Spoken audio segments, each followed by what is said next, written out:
The Lord be with you. And with your spirit. A reading from the Holy Gospel according to Luke. Glory to you, Lord.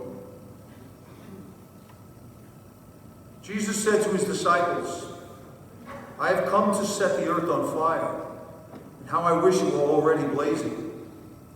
There is a baptism with which I must be baptized, and how great is my anguish until it is accomplished. Do you think that I have come to establish peace on the earth? No, I tell you, but rather division. From now on, a household of 5 will be divided, 3 against 2, and 2 against 3. A father will be divided against his son, and a son against his father, a mother against her daughter, and a daughter against her mother, a mother-in-law against her daughter-in-law, and a daughter-in-law against her mother. The Gospel of the Lord. Lord Jesus.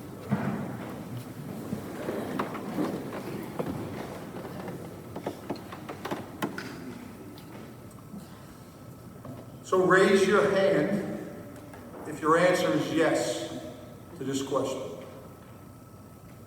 In your struggle against sin, have you resisted to the point of shedding blood?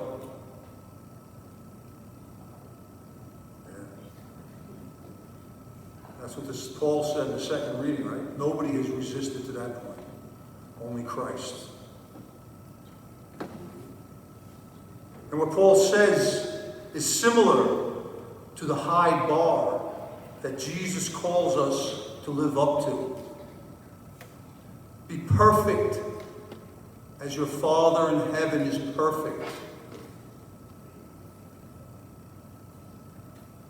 Jesus in the gospel introduces us to what it will take to do this. He says, I have come to set the earth on fire, and how I wish it were already blazing. There is a baptism with which I must be baptized, and how great is my anguish until it is accomplished.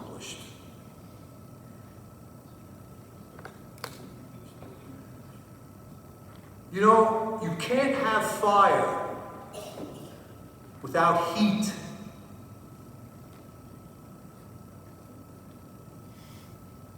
I was an instructor at the Fire Academy. That was one of our classes. The fire tetrahedron. How we get fire. So let me just explain just a little bit. Simply, if I can. You can't have fire without heat. It is the heat that transforms the fuel, bringing it to a temperature that allows it to change from a solid or a liquid to a gas. And the gas ignites, causing the chemical chain reaction for a burning fire. If you ever go out in your yard, you light a fire, right? You can see it almost looks like the flames are just above the logs. Because they are. The logs have gotten to a certain point where they're giving off gas now, and that's what's burning. It's not the actual wood of the log, it's the gas that it's giving off. So that's why one of the ways to start a fire, we all heard this before, I'm sure, is to rub 2 sticks together. Right? Because that causes friction, which brings heat. Using this idea, let's talk about the fire of love.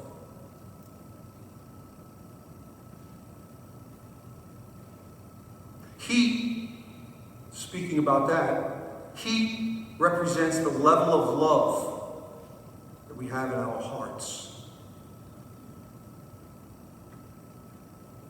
Which if it's given to do our Father's will, it keeps a burning love in all of our other relationships. Love is obedience to Jesus' commands. when we put our Father's will first, it is naturally at odds with a world full of itself.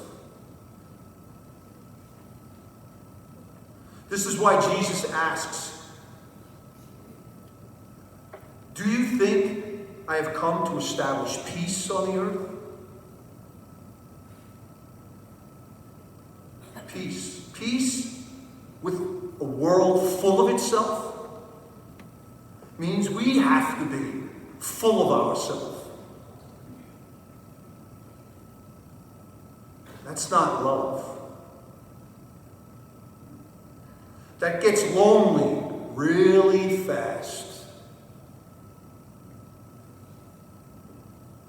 Striving to be perfectly good causes friction in families and friendships. Think about this. If we soak in a marinade of selfishness, as in the world, it makes sense that selfishness will seep into our bones.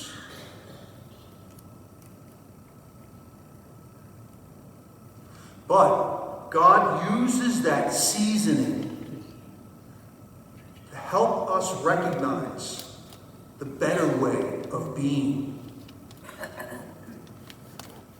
When we are put up against a person on fire with a true sacrificial love like Christ.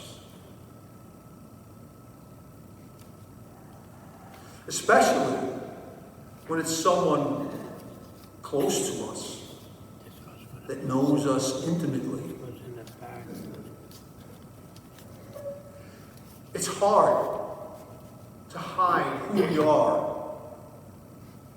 from family and true friends. But here's another example of the bar that we're shooting for. Ephesians chapter 1 verse 4 says, "God chose us in Him before the world began to be holy and blameless in His sight."